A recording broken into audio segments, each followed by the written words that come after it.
Vous informer, c'est notre souci majeur. Pour toute information politique, culturelle, sportive, abonnez-vous sur votre chaîne Bibiche Mbombo officiel. Bibiche Mbombo officiel, l'information à temps réel. Abonnez-vous massivement et vous ne serez pas déçus. Bibiche Mbombo officiel is the best.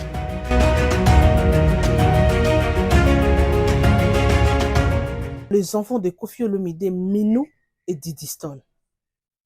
Toi, que ba papa manko, mais ba maman différente. Eh, Nzambe, boye ko pesa biso matière. Biso to na choix to yé lango donc ata une semaine dossier oyo kozaka. To luka matière.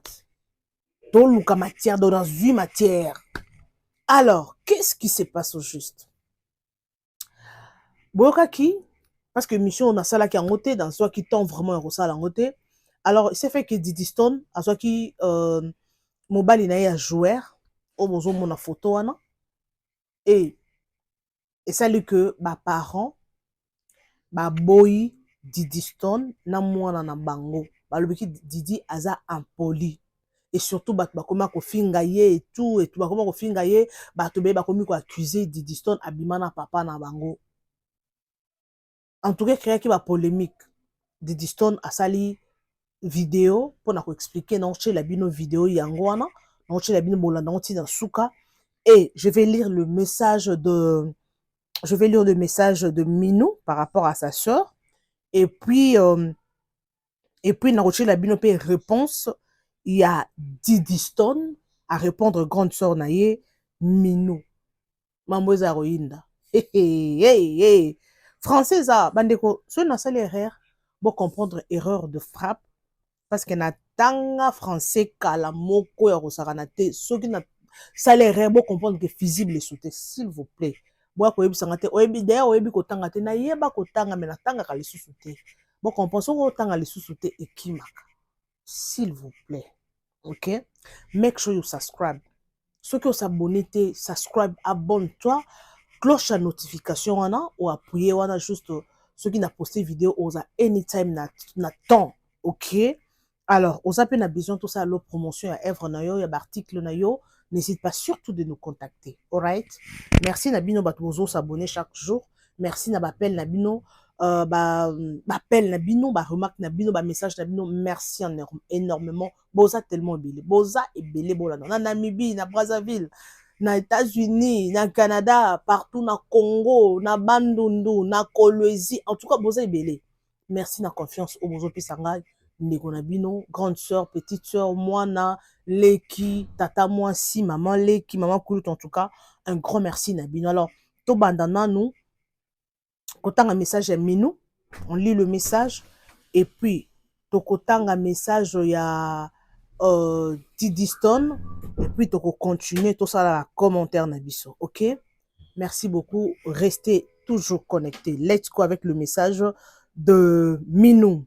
Alright, petite sœur, voici ce qui nous nourrit depuis des décennies, le travail de notre père. Il n'a cessé de travailler d'arrache-pied pour que le nom de Koffi, le nom Olomide rayonne dans le monde. Un nom que nous sommes tous fiers de porter. Nous ne devons en aucune façon chercher ou s'associer aux destructeurs de notre légendaire père. D'autant plus que ce nom t'a façonné de A à Z. Tu n'as aucunement le droit de cracher dans la soupe. Ne sois pas la jongleuse de ton propre cirque. Le numéro de téléphone de Pop n'a pas changé. Tu as réellement le souci. Si tu as réellement le souci d'arranger les choses, appelle, sinon laisse-les en paix. Si tu n'as rien d'instructif à dire, évite de répondre par des insultes ou provocations sans but. Ton cirque doit cesser. Un peu de sagesse pour changer. Minou Olomide. Et voilà, natanga kala, bon comprendre nga sur ma visible les autres sauter, comprenez-moi, ok? Alors, J'espère que Binomoro Bolandi. Alors, je vous laisse suivre d'abord ma vidéo dans proposé Bino. Il y a Yemoro la fille, la façon dont Azo expliqué. Alors, je vais lire d'abord la réponse de, je lis la réponse de Didi Stone et puis nous allons de Didi Stone et puis dans ma vidéo et puis nous allons revenir pour commenter. Alright? Ok. Ok, let's go. Je suis vraiment désolée, mais j'ai la ultime conviction que bato mususu nzambe akela bango po na ignoraka kaka bango. Bazalaka neti ba nuisible, ba moustique, ba cafard, ba pou, ba frelon, ba genre wana kwa. Okipaka na yo bango te pe olingi bapusana pembeni na yo te me bayaka kaka epai na yo eloba nango fali. Or, mais non, Berg, mais non, c'est très dégueulasse. On a réponse, il y a Didi Stone. Alors, suivons d'abord ça et on se retrouve tout juste après. Je vous jure que ma vie me fait rire. Pour de vrai, ma vie me fait vraiment rire. Ma story, c'est n'importe quoi. Et tous les jours, il y a une histoire loufoque, wesh. C'est trop. Vous savez, les gars, des fois, je repense à tout ce que j'ai vécu du haut de mes 25 ans. Donc, depuis que j'ai commencé, on va dire, allez, 16-17 ans, voilà. Et je me dis que j'ai jamais eu une année tranquille. Vous voyez, comme les célébrités genre Zendaya, tout ça, en mode t'es connu, on parle de toi et tout, mais vas-y, tranquille, tu vois. Elles ont leur relation, vivent leur truc, vas-y. Mais moi, il y a toujours des histoires loufoques qui sortent tout le temps, il y a des histoires loufoques. C'est dingue, c'est dingue, c'est dingue. Et je vous jure que lorsque je fais le bilan, je me dis c'est un truc de fou. Comment ne pas avoir des traumas? Comment ne pas avoir des traumas, les gars? Première fausse sextape, on te colle une relation alors que t'es jamais sorti avec le bouc, tu l'as même jamais vu en vrai. Tilélo, ah c'est ton ex, t'as une sextape avec lui. Les gens ils s'en foutent de la vérité, ils veulent juste sensationnel. Bref. Deuxième fausse sextape, enfin, oh t'es parti à New York, t'as tourné un film porno, c'est monté, c'est descendu, article, vidéo et tout, jusqu'à la pornstar en question. Elle a dû parler pour que les gens acceptent le fait que ce ne soit pas moi sur la vidéo. Entre les sauces, tu dis A sauce, tu dis B sauce, bref, whatever. Les affaires de ton paternel sur ton dos. Pareil, bon ça, voilà. C'est acté, c'est comme ça. Mille et une rumeurs sur ton dos. Tu dis bonjour à un mec, c'est ton gars. Tu vas là-bas, c'est ton mec. Ah, c'est sûr que... Ok, bon bref, vas-y. Ça fait partie du jeu, j'ai envie de te dire. Les amitiés, vidéos YouTube pour te descendre. Et après, ça regrette. Ça te demande pardon en privé. Bon, vas-y. Moi, je suis pas rancunière, donc en vrai, je m'en fiche. Franchement, ça, je vous l'ai déjà dit, je suis très détachée. I don't care. Embrouille familial. Pendant des scandales, des machins, maîtresse, pas maîtresse, bref, vous connaissez déjà la story. Ça monte, ça descend pendant des années. La famille paternelle qui commence à tacler ta daronne gratuit parce qu'elle a demandé le divorce. Tu commences à défendre ta mère parce que c'est abusé. Oh, elle a un polé. Et bien évidemment, lorsque tu le fais, la communauté congolaise te tombe dessus. Comme d'habitude, bon ça, voilà. L'Afrique centrale francophone te tombe dessus. La diaspora te tombe dessus. Ça te blâme pour tes réactions, mais ça ne blâme jamais les actions. La base, hein, on est habitué. Ça, c'est limite culturel, j'ai envie de te dire, clairement. Chroniqueur par-ci, passe à la télé pour piquer, pour faire cela par-là. Sortir des frères et sœurs que je ne connaissais même pas, voilà, bon bref. Tout ce cirque, moi j'appelle ça le cirque Olomidé, voilà. Donc vous connaissez déjà l'histoire. Rupture avec ton ex. Allez, tu vis ton truc de ton côté, ça te sort une histoire. Et je pense que les gens qui me suivent réellement, et ceux qui me connaissent, et là je ne parle pas des gens qui voient un screen par là, un screen là-bas, et machin, et qui se font en avis figé parce qu'ils ont entendu qu'ils ont vu un tweet, donc c'est sûr que elle est comme ça et tout. Moi j'ai entendu que non, je parle vraiment de ceux qui me suivent, vraiment. Je pense que vous savez tous que je ne suis pas du tout le genre de personne à parler, et je ne l'ai jamais fait. Depuis que j'ai commencé, c'est pas dans ma DA, je déteste ça, je déteste les dramas. on me met dans les dramas, mais je déteste les dramas et je ne participe pas à ça. Ça veut dire que Ngana dit mananga, être la méchante, etc. Ça ne me dérange pas plus que ça. Moi, j'ai pas peur d'être la méchante. En fait, voilà. Sinon, j'aurais été là, j'aurais mis des screens, j'aurais fait nanana, j'ai pas peur. Mais le peu de fois là où j'ouvre la bouche, par exemple dans le cas de figure de ma mère, par exemple, avec l'histoire de mon daron et tout, enfin, familial, ou ce cas de figure et tout, c'est vraiment que, non, c'est trop. Moi, j'ai horreur lorsque la bêtise prend une trop grosse place. Tu vois, que ça devient vraiment une vérité générale. Et je pense qu'il n'y a rien de mal, de temps en temps, à mettre les points sur les i, les barres sur les t, et à se défendre, en fait. Parce que personne ne va le faire pour toi. Ça arrange tout le monde. Tu vois, ce genre de truc, ça arrange tout le monde. Donc, de temps en temps, c'est pas mal. Moi, je trouve, en tout cas. C'est pas plus mal. On n'est pas des robots. On n'est pas des cyborgs, on n'est pas des ovnis. On reste des êtres humains avec des sentiments. Voilà, quoi. Donc, crever. Donc, dites au fou, là, s'il vous plaît, de me laisser tranquille, de plaindre sur son dos, me suivre à l'aéroport, me suivre là-bas, m'attraper par la hanche, etc. Crever, en fait. J'ai assez de problèmes. Voilà. Bisous, bonne journée. Par contre, quand il y avait la version là, à base de elle est impolie, le papa il veut pas d'elle, blablabla, c'est elle la cause, etc. Nan. Là, ça dérangeait pas Là, ça dérangeait pas. Ça dérangeait pas. Là, tout le monde était satisfait. Tout le monde est dans son coin et tout, ça dérange pas. Voilà, c'est sur Didi, on s'en fout en fait. Voilà, chacun fait sa vie, ça dérange personne. Mais tu viens et tout, te défendre un tout petit peu et commis, bah oui, pas de comedy manager. Moi, j'aimerais bien vous... Il y en a trop qui parlent. J'aimerais bien vous voir dans ce genre de situation. J'aimerais bien vous voir parce que pour peu, déjà vous déchirez les habits, vous vous battez dans la rue là. J'aimerais bien vous voir dans ce genre de truc. Ça commence même à sortir des délires de ouais, mais en fin de compte, il a bien fait. Parce qu'une meuf qui expose votre vie privée, qui fiantant, elle aurait pu faire ça aussi aux beaux-parents, elle aurait pu nanana. Bien évidemment. Vous m'avez déjà vu exposer ma vie. Vous m'avez déjà vu même exposer la main du gars en question, vous m'avez déjà vu. Eh vas-y, cassez-vous, voilà. Même ça, tu peux pas vivre ça tranquillement. Bien évidemment, une histoire loufoque qui sort de nowhere. Tilélo, je me demande d'où ça sort, mais bon, c'est pas grave. Elle est impolie, son père il veut pas d'elle, c'est parce que ceci, c'est parce que c'est là. Qui voudrait d'une fille comme ça? Oui, c'est normal. Qui voudrait depuis qu'il est avec elle, il joue mal. Depuis que quelqu'un, tu t'en prends plein la gueule. Alors que t'as déjà mal. Faut pas l'oublier, t'as déjà mal, mais vas-y. Tu calcules pas, tu restes dans ton coin. Tu fais la question-réponse. Tu réponds.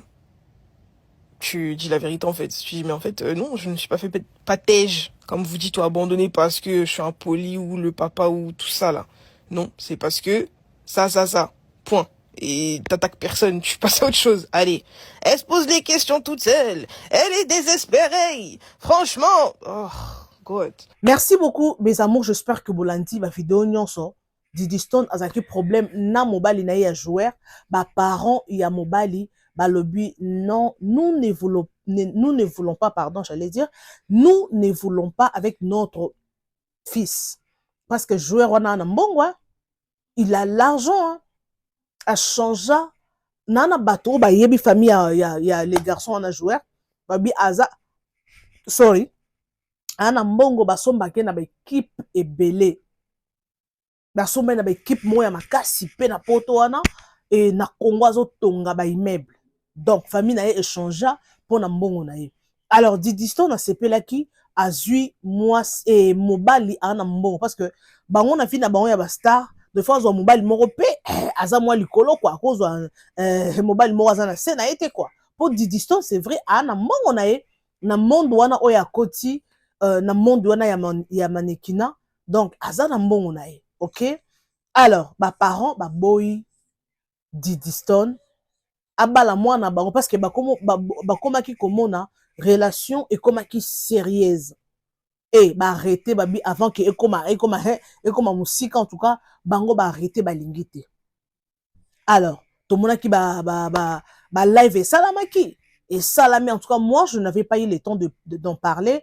Alors lelo Namoni réponse à Didi Stone Namoni pe à Minou c'était hier soir en tout cas lelo eza actualité nako ko cesser nako vanda te fona loba fona loba po mama benga na sensible maman tali ba famille oh je suis trop sensible je parle de ça parce que les actualités en plus bazaba star Koffi Olomide c'est une star de notre pays Didi Stone également lelo a sa fierté à Congo hein na libanda mboka lelo ba niveau oya komi wana toko ignorant ngote dans l'artiste nyonso tozana bango na Congo tout le monde attend mon artiste mort à comment à niveau wana en tout cas elle est à féliciter alors c'est quoi le problème famille il y a mobile à Didi Stone baboy pourquoi balobi Didi Stone a manqué qui papa na respect na média en tout cas babendi na bango nzoto baboy mwana na bango un jour à sa victime pe ya makambo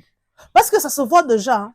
Parce que Didi Stone a mwana moko aza hésité hein aza easy ko manipuler te a makambo mabe pe makasi là il faut qu'on se le dise pour ngambo ma sentiment ah nazanango te tobora déjà jour maman ngalula botangai alors faut to lobango parce que bino bokoyana ba commentaire pour na dire tika mwana batu toko tika mwana batu te po eza famille Novelas ngana bengaka bango la famille Novelas dossier yeti mikolo semeno yango na yango alors boye bisanga tous en normal tous ba réaliste avant na koto no makambo mino a lobby tous ba réaliste maman nini to parent nini akolinga abalisa mwana na ye na mwasi impoli po eza na basi mususu aza impoli mais boyeba te et monaka na musika soki bokoya ko découvrir yango après soki déjà babali mais o eza impoli publiquement en manquer papa ne respect parent nini po soki o manquer pardon papa na o respect oza na facilité pe ya ko manquer ba beau parent na yo belle famille na yo tu as la facilité tout monde façon Didi Stone a traité papa na Koffi façon bazo na ba message to ando mona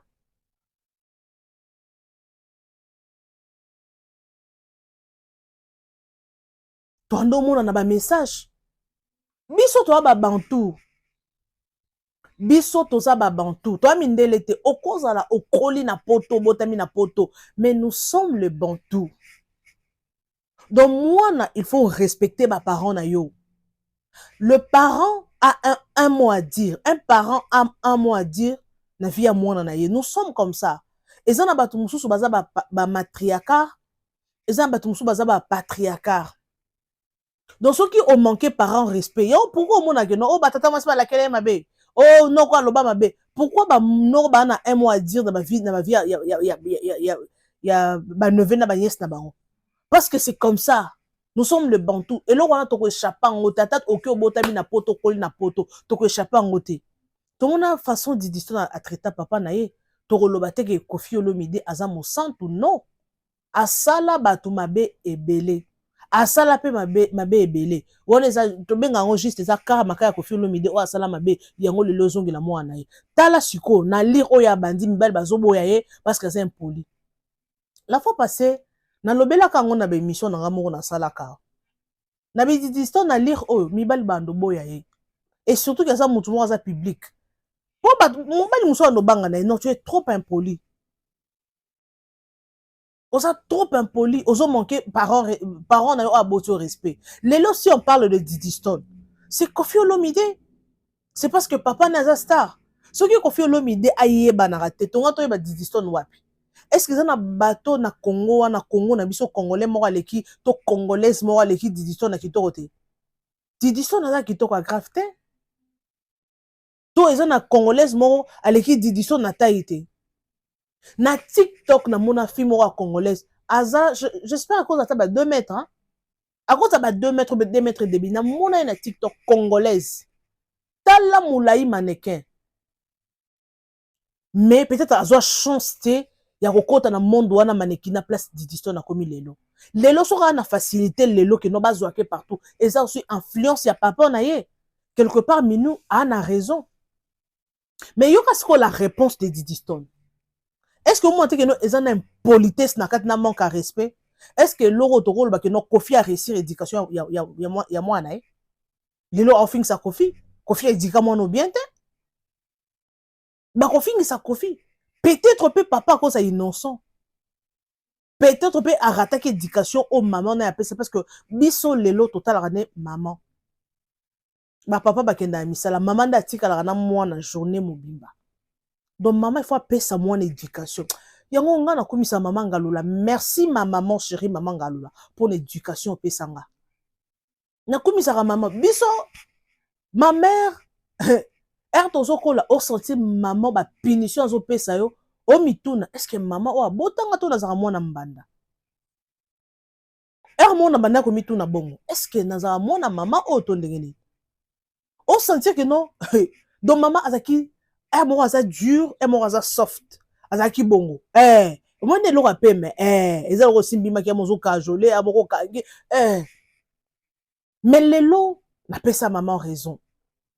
Donc éducation on a koli nango ne bana nga ba okola na éducation wana nga mwana jamais ato botami na lola jamais nga mwana ko manquer nga respecter po te avant la police ya obenga la police na la police même ba okamwa te pour ceux qui disent to nazo koma tina niveau à boy grande sœur comme ba polémique donc comme ici dans famille moko boloba na raté tout le monde en famille mususu baza ba polygame. Papa botaba na kili. Mais quand même, a réunissara bana bango. Yonga na sepela ba polygame ba luba. Na ndenga ma bete bolimbisanga na zo encourager batu. Parce ba polygame te. Mais ba luba basala ke fort ba réunir bana na bango. Malgré dans toutes les familles, eza okaka bilo ezanga nango te. Mais basala ke fort bana na bango. Baza together. Ngana ebe na papa moko muluba. Ye abande ko bota kaka. Polygame akosakana te mais moi ça peut ser condition ato bosi libanda bana ngande fona bokola respecter ki moi sina ye akoke da okeso ki mboka nina bosi mwana abando boko mais pas moi sina liboso leloyo bana bakola na éducation on dit mate ke bana mbanda mama wana a réussissa mama na akolisa bana ya basi ya bambanda na nyonso. Lelo bana bakola na éducation moko lelo mama na bakomo moni lokwa reine na ba mama na bangwe ba mama bana bakomo yokela mama na kolisa bana na jalousie pona nini alukaki a réunir bana na ye condition moi sina pesa ki yangwana lelo mama na koma poto kwenda vutuka donc bana ne nyonso ba tellement bakola na affection ka ya mama ya maratra na bango alors au cause non na bane belé il faut qu'on luka ko réunir parce que biloko boy et créera liwa biloko boy et créaka des tant biloko boy na ma réseaux sociaux déjà babandi hein au moni minu eloko asali po bato belé balobi que non minu appelisi moto minu alinga ki fanda na ye siko pourquoi minu a réagir te pourquoi po obanga Didiston aza leke minu na musika ezoko a grâce na biso a manquer un respect non tolérant ngote eza e bande nini est-ce que mino kotika Didiston a fini sa combat ko Olomide malgré tout ce qui se passe malgré ba nonsense o bazo bambe abimana papa na bango eloko alobi ma bête et ça pour la crédibilité à famille Kofi Olomide étant que être aimé à sala mabe wana to boya ngota za mabe na ya sala wa to boya ngote mais quand même étant que par moi na nini aoluka a sepela ke ba ibise que non to moni papa na bino na bar alangwe amela masanga fo boya me maya subi na bilamba moi na nini et surtout que na monde oya lelo c'est la honte nde loko ya zo telemela Didiston minu ba série mo na monaka message ne ayaka pona oloba ke no azana posa terrain d'entente bakuta na leki na ye ba solola parce que baza famille alors ce qui a lobby a télémé la fille à Zosala pourquoi parce que la façon il a reparlé à Didiston à mon aza hautaine aza orgueilleuse moi je n'ai pas vérité pour mon travail na commentaire yo tika mwana batu na ko tika mwana batu te parce que baza ba star ba mi bengi ba star photo lobela bato ça critique so que toyeka na ba émission to bandi ko caljolé batu to bandi ko bongola batu non ko ta ba vie privée na été ngana lobela makambo o eza na réseaux sociaux ne on a ba commentaire alors bino pe espace commentaire botika na bocha ba commentaire eza soni yango makambo boye il faut apprendre mpe bafille ebele oyo bazalaka ba mal bouche olingi na bareseau sociaux bamonake yo nde olobaka yo nde oyebi oyo balobaka jimania do bamonake no yo nde oyebi yo nde oyebi koloba yo nde oyebi koganga biloko ya boye fo ekomaka mibali babanda koboyaka bino mpo nini baimpolitesse na bino na bamal bouche na bino okutana mibali bravo soki okutana mwasi ya boye ya simbisa ye vraiment touche ya monene oui moi je vous encourage mobali nini ya olinga aza na mwasi azomanke respect quel est cette mobali c'est mobali naloba ngo ata na français bricolé quel est ce mobali oyo akolinga ke azala na mwasi moko aomanke respect who's that no one en plus respect ngo omanke ngo kulisi te en public mobali ata oza kitoko ndenge nini ozotanga miel soki ka omanke respect akokima ata wana mbongo ndenge nini omanke mobali otya mobali place na ye te aotiko na kitoko na yo na bbl na yo na nyonso oyo yo akokende koluka ata mutu oyo aza elongi mabe to mutu aza ta na forme te o mutu kutu epa na yo aotelema te mobali aki koluki parceke mobali aluka place oyo akozala kimia place oyo bakorespecte ye makambo oyo elekeli didiston oyo mpo namonaki na audio moko azoloba o te makambo yango ezango ya lukuta ye aza baza mwasi na mobali te bakutana kutu te wana selon ndenge ye alobi alors si c'est vrai que eza bongo baboye mpo aza impoli makambo boye fo komelaka mpe na bafille oyo baza baimpoli trop arrogante okutani mpo ozala shoki baboya yo omoni shok wana okutani na moto aboyi yo boyebi nde esalaka donc moto alingi na oyo te malgré mbongo na yo malgré kitoko na yo baboyi yo bakelinga moto moko ça fait mal alors yeba kotia mobali na place na ye et surtout que okutani na mobali ya malamu moi je ne parle pas pardon na mibali oyo bazalaka mibali ya motu pasi o mibali ya banonsense wana te eza mibali mosusu mpe bakomisaka basi impoli fo yeba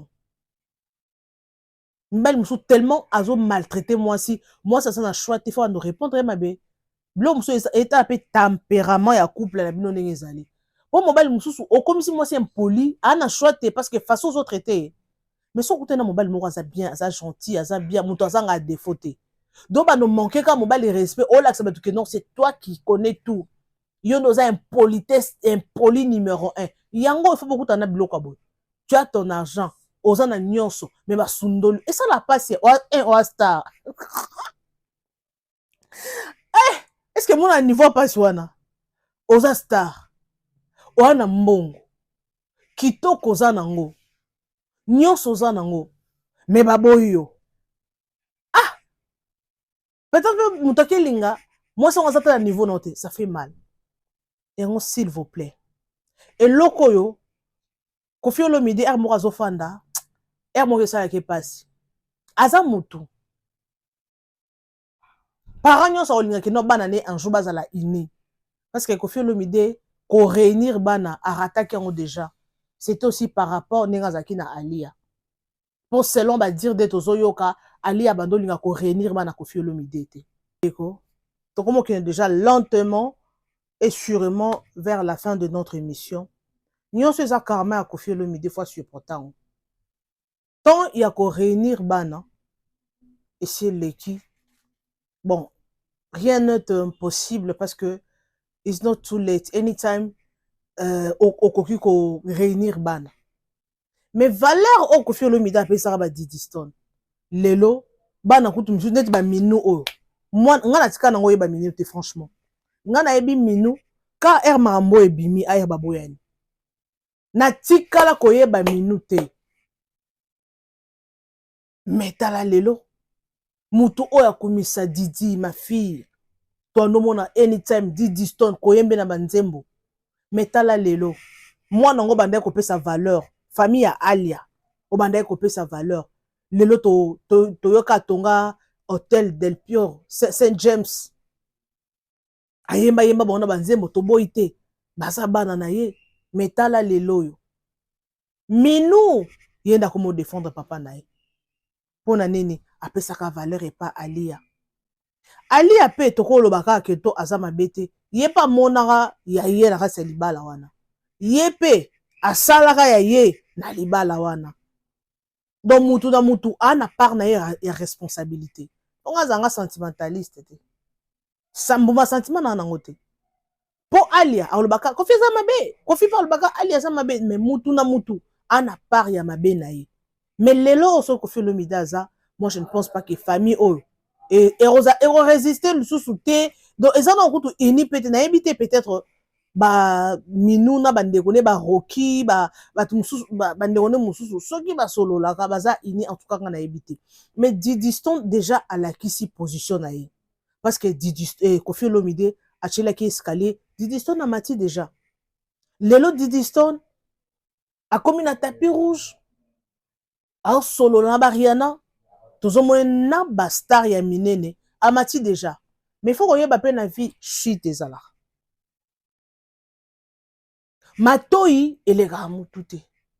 Lelo Didi Stone no mona oza star, ngana star, na yebani, boye na boye, na koli na poto, na ba français na bino ba na poto, y a pas de problème. Yeba ke biso to ba bantu.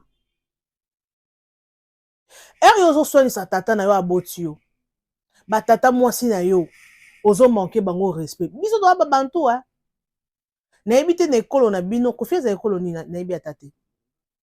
Bangala pouvoir les amis et pas ba parents non, et pas ba papa non.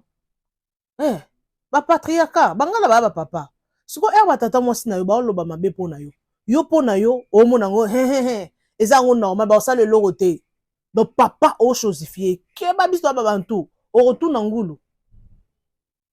10 ans, 15 ans plus tard, o retourne ngulu. Ba tata mwasi oyo zo négligé o luka bango.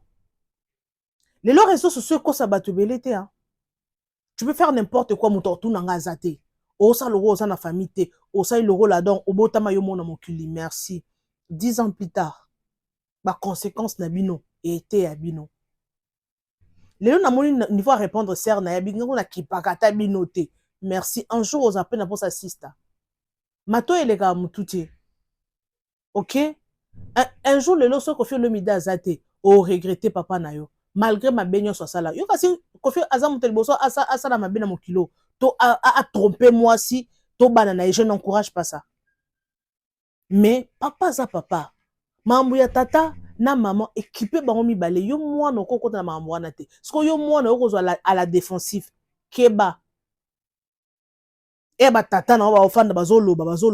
OK, merci o mata. Merci mata kende likolo. Mais yeba ke toza babantu. Ce que oyo kango, c'est une bonne chose parce que awa mamba libala déjà ba comme boyo poni aux impolis. Merci. To kende ka boy. Po ba star nyonso lelo bazarna mibali na ba Rihanna tala malgré un milliardaire. Mais lelo ta mobali Rihanna zana. Mobali o Rihanna zana pardon. Omoni genre ya mobali wana. Batu be ba mais Rihanna moi si kitoko mobali lokola UPA yo nini mais atali ki star na yete. Atali ki star na yete atali abi non moi je dois avoir un homme. Tala ba boti na bana mibale mama bokilo kuta komo déclarer yango yon ko bota ndenge ni Rihanna bitika na landisa. Pona nini malgré mbongo malgré kitoko mais abi il faut naza na mutu. Ki star peut accompagner bien soko za pena mobali mo bat baby que non une star mais asa engagé bon peut respecter pour le niveau ya humiliation. Si c'est vrai que ça bon t'as le niveau ya humiliation. Ça fait très mal. Alors na marambu oyo ya Kofi Olomide ya Minou fanda na papa maman et loko ko changer Kofi Olomide na minute wana et ozala ngote oui ba robebisa kombo na ye bon yo zolo ba kutu makambo yo zolo ba kino abimina mwana oui parce que ça fait mal ba communauté mususu bazu yango parce que Kofi Olomide as a star international ba comment ozo makambo na biso ba congolais ba ke ba interprétant na ndenge na bango ba lobela parce que Kofi Olomide as a star n'importe quelle star té et ça la bien té parce que crédibilité à papa ezo kende abimana mwana ye mo pe Didi Stone bazo banege abimana papa na obike loka bo kanga marabato ako congolais bako bana ko fingo a bongo bimana tata na yo ekango na nzoto. Mobali nini akolinga abala mwasi oyo abima na tata na ye? Quelque part eza mabe. Mais tellement bino bana bokola na poto bolinga conseil te. Tu as ton argent, oza star oyebana keba okofanda na ndako okomi kolela yo moko moto otuna te. Okomi komilela yo moko na sa dra na yo otala mbongo oza nango mona eloko te osakane. Il y a d'autres choses na vie oana mbongo me omona mokili okomi eloko mabe. Respecte batata na yo. Makambo ya papa na maman équipe bino te. Équipera bana te. Bana omi kota nonga na porte moko po papa ko lakelo mabe. A une autorité sur ta vie. Il peut te maudire. Mais yo fandi wana, omona normal donc papa non a le côté. Ça fait mal hein. Kofi malgré le barak non, Didi Stone c'est ma fille. Bofinga était c'est ma fille. Azo lo bango ka pour défendre mais na motema era fandaka. Et ça là qui passe. C'est la honte. Donc batba que non, moi non as éducation ratée. Pour ce moi na combien de niveau. Ya refinga papa en public, moi na éducation ratée. Elle est ratée. Pour biso au moins que nous moto a colper la famille kutu. Moi na moko a coller la famille moko ya famille moko famille moyenne, basa pe na éducation te, mais on senti que non moi na azo réfléchir bien, aza très bien éduqué. Mais ban o bana basta. Tout le monde a bana boza non na ina sisa déjà. Tout a no bana jibem piana. Malgré makambo eleka entre jibem piana na mida. Bandeko, est-ce que bino bomona ta Soraya to Daïda? Bomona bango? Asa ata une vidéo. Bana on a komona bango kata na vidéo boy. On senti que non, on senti sur une bonne éducation. To moninga junior o dernièrement yaki awa alinga beta ba bordio e pa mikolo na ye na nza sur ba lobela ki na moni makambo atiki mwa mikolo. Mais bana abasi on sentit solo, il y a bonne éducation. Tout le monde a raté jour monté mon dans la vidéo. Mais Didi Stone, combien de postes à ça là qui? Pour mi-colonner en matière à Didi Stone. Didi Stone à répondre. Toi, nous, on a matière, yango na yango ezo sopana. Alors Didi Stone, yeba ki matoi, et les kamutute, machereux. Au retour n'angoulou. Un jour, tu auras besoin de tata moisi. Un jour, tu auras besoin de ces papas-là que tu négliges. Est-ce que tu sais qu'il y a combien de personnes au bazana pour ça? Azatana papa Koffi Olomide. Yo zanaye, ozo boyaye. Merci boyaye. Antoine Banabo, o alekaka ki azamona Koffi Olomide. Soro taliebo elongi ya Koffi Olomide. Azole, la bi papa, atoko supporter nga te reconnaître kaki na moi na yo. Tout le monde a Koffi à réagir, te ti le lot, te ebite suite dans ce zarandeni. Même dans la Bible, baloba, enfant, obéissez à vos parents. Enfants, obéissez à vos parents. Tout le monde qui m'a envoyé Renia qui awa pour batumsu balobi que non minou pourquoi ko pelisa moto Alia azana qui ça Didi Stone azana raison à défendre papa naé parce que Laurence Okoko aleka qui pour na kofinga Alia ndumba moi si boyena boyango Didi Stone peut aki ko réagir. OK, y a pas de problème aki ko réagir. Mamba tata na maman équipé banate. Ceux qui bafika ali ya ndumba, c'est qu'il y a quelque chose là-dedans. C'est que news mo eza na kati wana. Alors Didi Stone, tu fais la fierté, parce que je suis déjà à la fin, tu fais la fierté de notre Congo. Pour ton monde comme ko poster, ou comme une vidéo ba congolais, yo lobi olinga ba congolais te. Ma chérie, concentre-toi avec ta carrière. Tu n'as pas besoin de répondre. Pour ba ko poto buzoba, surtout na TikTok na monde kuna. Na grand monde. Bako poto buzo ba rolo biso lingala ba saliso ba live congolais osa déjà wall to mona na ba star minene.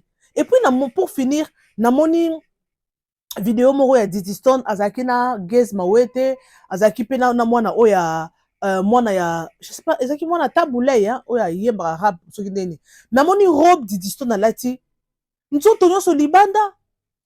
Je me suis dit nabi o ezaka ki star to ezaki nini.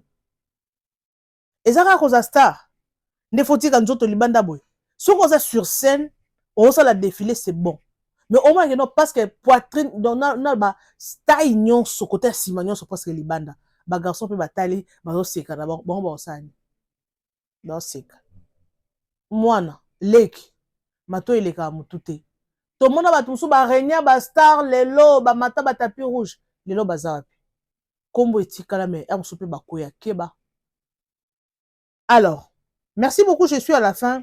Koffi Olomide bana yo loko o sa les fonds nzamba sunga parce que it's too late franchement, mais avec Dieu il y a toujours l'espoir. Mais kako réunir bana yo po makambo o et apprendre pe ya ba parents obosi koto so komi ko luka o réunir bango problème o kufa likola tension bino bakasi Koffi Olomide ra mona ma hormone nyonso et ça les stressé à ça stresser. Alors merci beaucoup, je suis pratiquement à la fin. Botika ba commentaire na bino, j'espère que tolobi est belé. Vous partagez, vous aimez, vous commentez. On se retrouve next time avec un nouveau numéro. Bisous et bye. Vous informer, c'est notre souci majeur. Pour toute information politique, culturelle, sportive, abonnez-vous sur votre chaîne Bibiche Mbombo officiel. Bibiche Mbombo officiel, l'information à temps réel. Abonnez-vous massivement et vous ne serez pas déçus. Bibiche Mbombo officiel is the best.